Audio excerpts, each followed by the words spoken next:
चलो so last lecture में फटाफट से याद कर लेते हैं। लास्ट लेक्चर में हमने देखा था कि हम आयोनाइजेशन एंथैल्पी किसको बोलते हैं, आयोनिक रेडियस देखा था और आयोनाइजेशन एंथैल्पी देखा था। ठीक है, आयोनिक रेडियस क्या होता है कि जब भी आपका एटम जो है वो एक इलेक्ट्रॉन लूज करके कैटायन या एक इलेक्ट्रॉन गेन करके एनायन बनाता है तो उसकी रेडियस में क्या चेंज आता है। प्लस जब आप लेफ्ट टू राइट जाते हो इन द पीरियड और up to down in the group तो आपकी आयोनिक रेडियस में क्या चेंजेस आते हैं वो देखा था। दूसरा क्या देखा था, आयोनाइजेशन एंथैल्पी किसको बोलते हैं, तो जब आपका एक स्टेबल एटम इलेक्ट्रॉन गंवाता है कैटायन बनाता है तो उसको हम क्या कहते हैं, आयोनाइजेशन। और वो जो एनर्जी उसके अंदर उसको चाहिए, जो एनर्जी उसको बाहर से देनी पड़ती है हमें वो इलेक्ट्रॉन खींच के निकालने के लिए, उस एनर्जी को हम क्या बोलते हैं, आयोनाइजेशन एंथैल्पी। तो जब भी आप बाहर से एनर्जी दोगे तो आपकी एंथैल्पी क्या होगी, पॉजिटिव।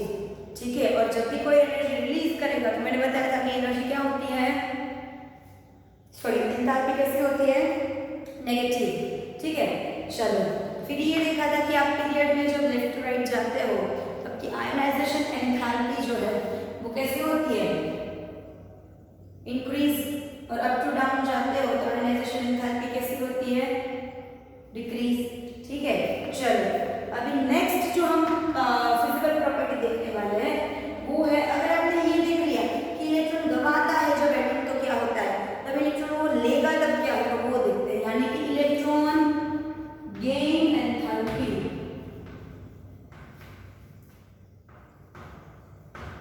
Electron gain enthalpy.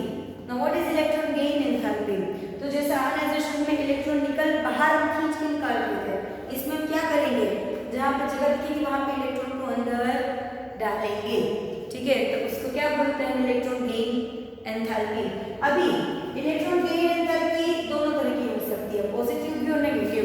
कुछ आपके जो एलिमेंट्स है वो एलिमेंट्स को क्या करना पड़ता है, अंदर इलेक्ट्रॉन डालने के लिए एनर्जी बाहर से देनी पड़ती है, तो उसकी जो एनर्जी होगी वो कैसी होगी, पॉजिटिव।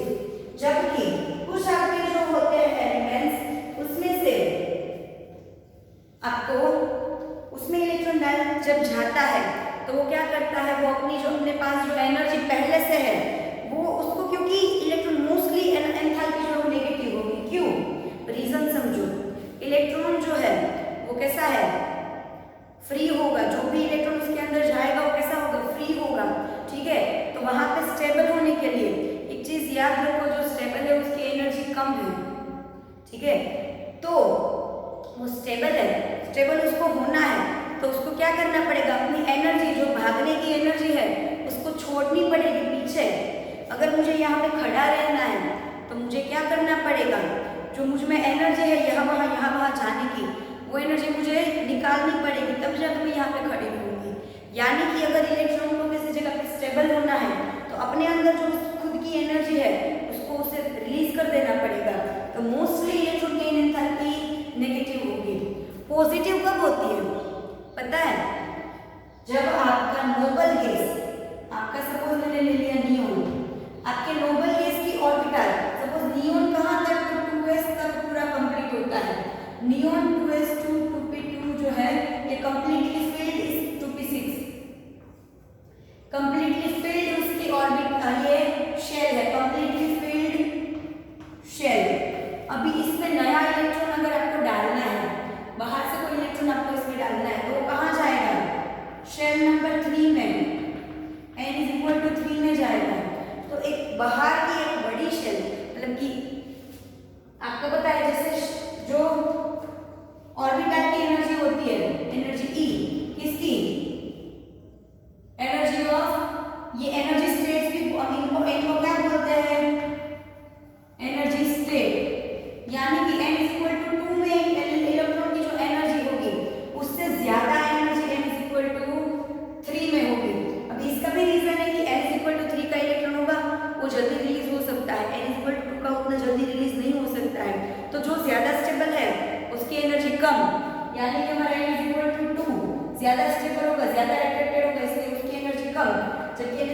3 थोड़ा सा दूर है तो उसकी एनर्जी ज्यादा है, ठीक है। तो n = 3 में इलेक्ट्रॉन डालना होगा तो ज्यादा एनर्जी चाहिए होगी, इसीलिए क्योंकि ये शेल नंबर 2 है, नया इलेक्ट्रॉन शेल नंबर 3 में जाने वाला है, तो वो उसको एनर्जी लेनी पड़ेगी बाहर से, तो वो n = 3 में जाएगा, ठीक है। इसलिए इसकी एनर्जी पॉजिटिव होती है। कौन सी?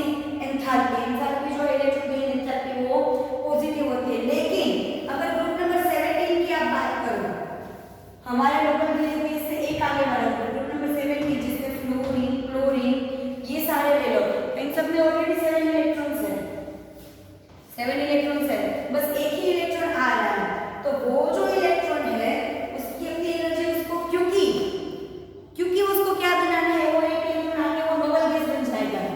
क्लोरीन में एक इलेक्ट्रॉन आएगा तो वो नोबल गैस जैसा स्ट्रक्चर बनाएगा, तो क्योंकि वो नोबल गैस मतलब सबसे स्टेबल स्ट्रक्चर, सबसे स्टेबल कॉन्फ़िगरेशन इलेक्ट्रॉन का, तो अगर सबसे स्टेबल कॉन्फ़िगरेशन बनाना है तो इलेक्ट्रॉन को एनर्जी सब निकाल देनी पड़ेगी अपनी, इसलिए इलेक्ट्रॉन की एनर्जी वो उसमें क्या होगा, रिलीज होगी।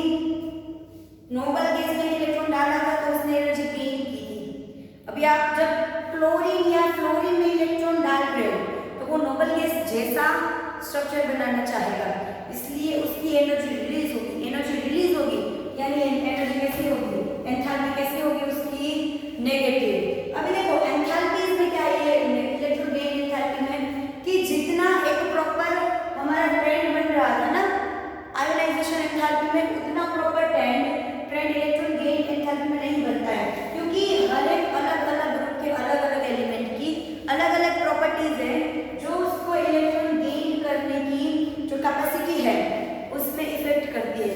यानी कि जरूरी नहीं है कि अगर हम लेफ्ट राइट जाएंगे तो हमारे इलेक्ट्रॉन गेन एंथैल्पी बढ़ती है, तो जरूरी नहीं है कि हर बार बढ़ेगी।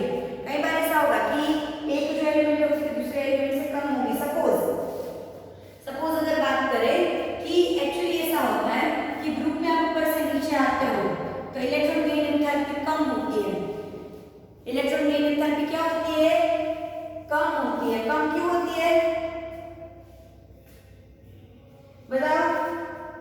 क्योंकि आपके शेल जो बड़े होते जाते हैं, शेल बड़े होते जाते हैं तो इलेक्ट्रॉन्स जो है वो अपने आप तो आएंगे, लेकिन उसको इतनी भी एनर्जी रिलीज नहीं करनी पड़ेगी, क्योंकि रिपल्शन इलेक्ट्रॉन्स के बीच का कैसा होगा, कम, ठीक है। तो इसकी वजह से आपके जो इलेक्ट्रॉन जो ये नेगेटिव जो हमारी एंथैल्पी है उसकी नेगेटिविटी कम होती जाएगी। मतलब ऊपर यहाँ पे 200 है तो नीचे आएंगे तो -96 तक पहुंचेंगे या ऐसा कुछ। जैसे मैंने एग्जांपल दिया न्यूमेरिकल। क्यों ऐसा होगा, क्योंकि अगर n = 6 में इलेक्ट्रॉन को जाना है तो न्यूक्लियस के साथ उसका अट्रैक्शन कहीं दूर है, बहुत ही दूर है, ठीक है। तो यहाँ पे जो इलेक्ट्रॉन जाएगा वो इतना भी स्टेबल नहीं होगा, जितनी जल्दी जुड़ता है उतनी जल्दी रिलीज भी हो सकता है, यानी उतनी भी एनर्जी उसको रिलीज नहीं करनी पड़ती है। यहाँ पे इलेक्ट्रॉन घूमते ही रहता है अभी भी, इसलिए उसकी जो एनर्जी हो जो रिलीज हुई है वो एनर्जी का अमाउंट, जो एनर्जी रिलीज हुई है उसका अमाउंट सोडियम में जो एनर्जी रिलीज, सोडियम में आने के लिए इलेक्ट्रॉन ने जो एनर्जी रिलीज की होगी उससे कम होगा। नीचे जो सीजियम होगा उसकी एनर्जी रिलीज का अमाउंट सोडियम में एनर्जी रिलीज के अमाउंट से कम होगा, समझ रहे हो, ठीक है। तो ये हो गया आपका इलेक्ट्रॉन गेन एंथैल्पी। अभी उसके बाद का जो टॉपिक है वो हमारा है इलेक्ट्रॉन नेगेटिविटी। बहुत अच्छे से समझना इलेक्ट्रोनेगेटिविटी। अब आप तब बोलोगे कि मैडम इलेक्ट्रॉन नेगेटिव ही होता है, तो इलेक्ट्रोनेगेटिविटी ये कौन सा वर्ड है, इसका क्या मतलब होता है, तो समझो बच्चों। इलेक्ट्रॉन नेगेटिविटी ये कोई मेजरेबल टर्म नहीं है, जैसे हम इसमें नापते हैं कि सपोज डेल्टा H = 96 किलोजूल पर मोल, ऐसे हमने एंथैल्पी को नाप लिया, रेडियस का नाप लिया कि ये 199 पिकोमीटर, ये इसके मैथमेटिकल मेजरमेंट्स है। तो इलेक्ट्रोनेगेटिविटी कोई एक एम्पिरिकल यानी कि मैथमेटिकल तरीके से नापी जा सके ऐसी कोई प्रॉपर्टी नहीं है। इलेक्ट्रोनेगेटिविटी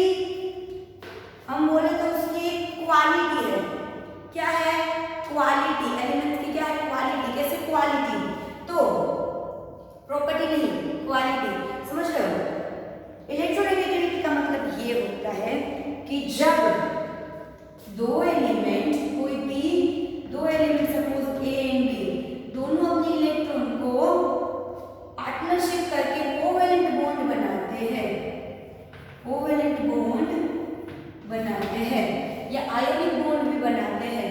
तो जो भी बॉन्ड बनाते हैं उसमें से कोई भी एक एटम होगा, कोई भी एक एलिमेंट होगा जो इलेक्ट्रॉन को अपनी तरफ खींच के रखेगा।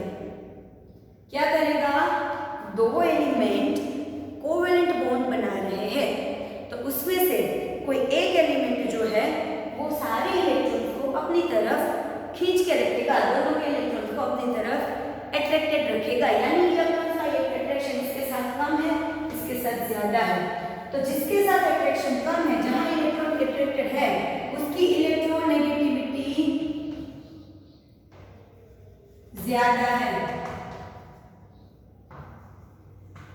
Comparative to this. समझ में इलेक्ट्रोनेगेटिविटी किसको बोलते हैं?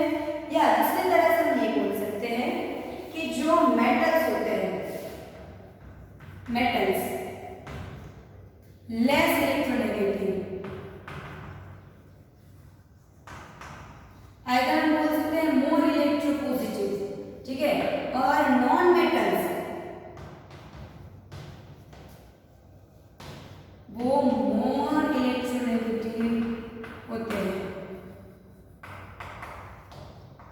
ठीक है। क्यों मेटल्स? क्योंकि मेटल्स जो है वो पॉजिटिव साइन बनाता है, नॉन मेटल्स जो है उनके ऊपर नेगेटिव साइन आते हैं, याद है ना। तो क्या होता है कि मेटल्स जो है वो लेस इलेक्ट्रोनेगेटिव होते हैं मोस्टली, और नॉन मेटल्स जो है वो ज्यादा इलेक्ट्रोनेगेटिव। मतलब कि अगर आपका बॉन्ड ऐसा है जिंक ऑक्साइड, तो जिंक ऑक्साइड की ये जो बॉन्ड है इसमें ये मोर इलेक्ट्रोनेगेटिव होगा, ये लेस इलेक्ट्रोनेगेटिव होगा क्योंकि इलेक्ट्रॉन इसने अपनी तरफ खींच के रखे होंगे। अभी इलेक्ट्रोनेगेटिविटी है वो जनरली हम ऐसा बोल सकते हैं कि क्योंकि आप लेफ्ट टू राइट जाते हो तो मेटालिक कैरेक्टर जो है वो कैसा होता है? डिक्रीज। मेटालिक कैरेक्टर डिक्रीज होता है।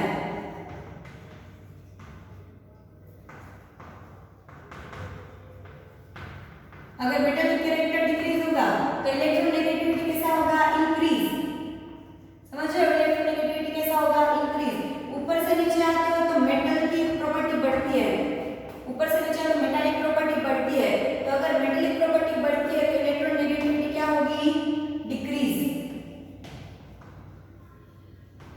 समझ में आया? तो जिस मेटालिक कैरेक्टर जितना ज्यादा उतनी इलेक्ट्रोनेगेटिविटी कम। अभी इलेक्ट्रोनेगेटिविटी सेपरेट एलिमेंट्स की आप बोल सकते हो कि ऐसे ज्यादा ऐसे कम, लेकिन किसी भी एलिमेंट की एक फिक्स इलेक्ट्रोनेगेटिविटी आप बोल नहीं सकते हो। क्यों?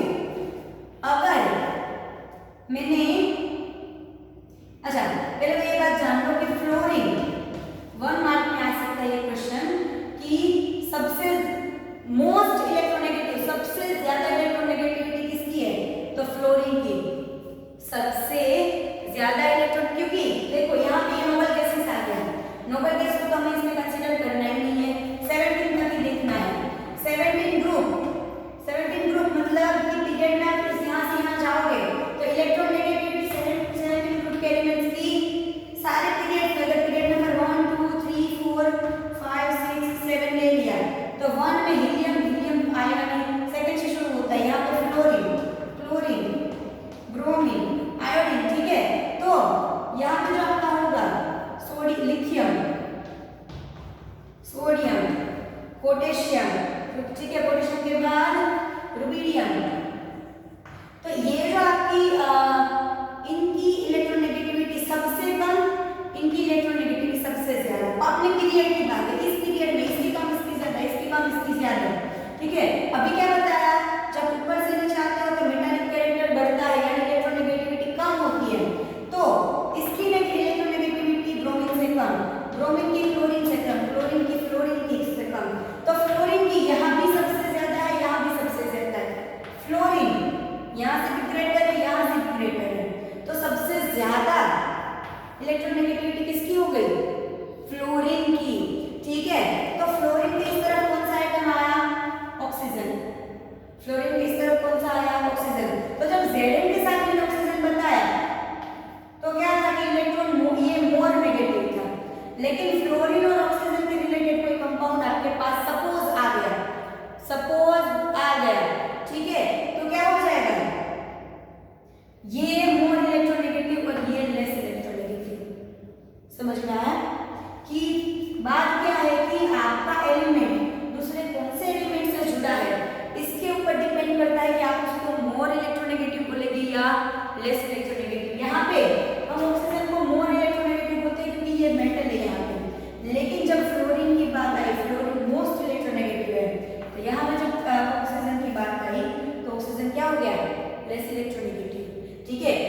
सोडियम के साथ किसी तरह से भी कार्बन जुड़ा है तो ये मोर इलेक्ट्रोनेगेटिव है, लेकिन अगर कार्बन और फ्लोरीन जुड़े हैं तो ये लेस इलेक्ट्रोनेगेटिव है और ये ज्यादा इलेक्ट्रोनेगेटिव है।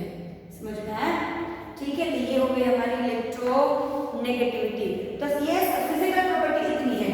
अभी एक बार हम क्या कर लेते हैं, टेबल के साथ सारी फिजिकल प्रॉपर्टीज रिवाइंड कर लेते हैं। सबसे पहले था atomic radius. See atomic radius, यहां से यहां जाओगे, ये क्या दिखाता है, इंक्रीजिंग। ये साइन का मतलब होता है इंक्रीज, यानी कि यहां सबसे इसकी आप यहां से स्टार्ट करो, लेफ्ट साइड पे एटॉमिक रेडियस सबसे बड़ी होती है किसी भी पीरियड की, और पीरियड में जैसे जैसे आप राइट करके आते जाओ एटॉमिक रेडियस कम होती जाती है। ठीक है, अभी एटॉमिक रेडियस कम होगी तो अभी मैंने इलेक्ट्रोनेगेटिविटी बताया कि एटॉमिक रेडियस कम होगी तो आपकी इलेक्ट्रोनेगेटिविटी भी कैसी होगी उससे। ठीक है, काम करके बाद वन बाय वन करते हैं। एटॉमिक रेडियस यहाँ से यहाँ कम होगी, ऊपर से नीचे आओगे तो बढ़ेगी, है ना। ऊपर से नीचे आओगे तो आपकी एटॉमिक रेडियस कैसी होगी, सी बढ़ रही है, जिस तरफ एरो जाता है वहां पे इंक्रीजिंग हो रहा है। ठीक है, एटॉमिक रेडियस के बाद आयोनिक रेडियस। आयोनिक रेडियस क्या होगा, अगर एटॉमिक रेडियस डिक्रीज हो रही है तो आयोनिक रेडियस भी डिक्रीज होगी। यहाँ पे अगर एटॉमिक रेडियस इंक्रीज हो रही है, यहाँ पे डिक्रीज हो रही थी, अगर एटॉमिक रेडियस इंक्रीज हो रही है तो आयोनिक रेडियस भी कैसी होगी, इंक्रीज होगी। ठीक है, उसके बाद हमने क्या देखा, आयोनाइजेशन एंथैल्पी। आयोनाइजेशन एंथैल्पी हमने बताया कि लेफ्ट टू राइट जाते हैं तो इलेक्ट्रॉन गंवाने के लिए एनर्जी जो है वो कैसी होती जाएगी, ज्यादा चाहिए होगी, क्योंकि मैंने बताया कि एटॉमिक रेडियस कम होती है, साइज कम होगी तो इलेक्ट्रॉन निकालना ज्यादा डिफिकल्ट होगा। तो ionization energy left to right increase होगी और ऊपर से नीचे डिक्रीज होगी, क्योंकि शेप बढ़ता जाता है, एन की वैल्यू बढ़ती जाएगी, जितना दूर होगा एन उतना इलेक्ट्रॉन जल्दी दूर हो जाएगा, इसलिए left to right ionisation enthalpy बढ़ती है, जबकि ऊपर से नीचे आयोनाइजेशन एंथैल्पी कैसी होगी, डिक्रीज। ये नीचे से ऊपर इंक्रीज यानी ऊपर से नीचे डिक्रीज। फिर आया इलेक्ट्रॉन गेन एंथैल्पी। तो इलेक्ट्रॉन गेन एंथैल्पी जो कैरेक्टराइज आपका आयोनाइजेशन एंथैल्पी होगा वही कैरेक्टरिस्टिक किसका होगा, इलेक्ट्रॉन गेन एंथैल्पी का। लास्ट में बचा इलेक्ट्रॉन नेगेटिविटी। तो इलेक्ट्रोनेगेटिविटी क्या है, मेटालिक। अच्छा बीच में रह गया मेटालिक कैरेक्टर। मेटालिक कैरेक्टर क्या है, लेफ्ट टू राइट जाओ तो डिक्रीज होता है, तो मेटालिक देखो नॉन मेटालिक कैरेक्टर बढ़ा, लेफ्ट टू राइट में नॉन मेटालिक कैरेक्टर बढ़ा और लेफ्ट टू राइट में मेटालिक कैरेक्टर कैसा हो रहा है, डिक्रीज, क्योंकि यहाँ से यहाँ इंक्रीज हो रहा है। तो मेटालिक कैरेक्टर जब डिक्रीज होता है दैट मींस इलेक्ट्रोनेगेटिव इंक्रीज होगी। यहाँ मेटल्स है, यहाँ नॉन मेटल्स है, तो यहाँ लेस इलेक्ट्रोनेगेटिव, यहाँ मोर इलेक्ट्रोनेगेटिव, यानी इलेक्ट्रोनेगेटिविटी बढ़ी। ऊपर से नीचे आओ तो मेटालिक कैरेक्टर बढ़ता है, यहाँ से यहाँ आओ तो मेटालिक कैरेक्टर बढ़ता है, तो मेटालिक कैरेक्टर बढ़ता है दैट मींस इलेक्ट्रोनेगेटिविटी कैसी होगी, डिक्रीज। ऊपर से नीचे आने पर सी इलेक्ट्रोनेगेटिव क्या होती है, डिक्रीज। ठीक है, तो अगर ये याद रह जाएगा तो सारी फिजिकल प्रॉपर्टीज जो हमने 2 या 3 लेक्चर से सारी फिजिकल प्रॉपर्टीज के ट्रेंड देख रहे हैं वो इतना याद रखने से पूरा याद रह जाएगा। कंडीशन इतनी है, रीजन पता होना चाहिए, एटॉमिक रेडियस क्यों डिक्रीज हो रहा है, इलेक्ट्रोनेगेटिविटी क्यों इंक्रीज हो रही है, आयोनाइजेशन एनर्जी क्यों इंक्रीज हो रही है, मेटालिक कैरेक्टर क्यों डिक्रीज हो रहा है, इसके सारे रीजंस पता होने चाहिए। ठीक है, तो ये हो गया हमारे फिजिकल प्रॉपर्टीज के ट्रेंड। अभी जो केमिकल प्रॉपर्टीज के ट्रेंड है वो 2-3 ही है। मोस्ट इंपोर्टेंट आपके से ज्यादा इंपोर्टेंट आपके क्या है, फिजिकल प्रॉपर्टी के ट्रेंड। तो केमिकल प्रॉपर्टीज के जो ट्रेंड है वो अभी देखेंगे नेक्स्ट लेक्चर में। होमवर्क में क्या करना है, ये टेबल अच्छे से बनाना याद रखना है।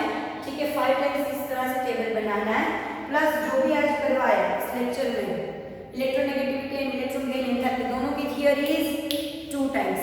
ठीक है, चलो मिलते हैं अभी हम नेक्स्ट लेक्चर में।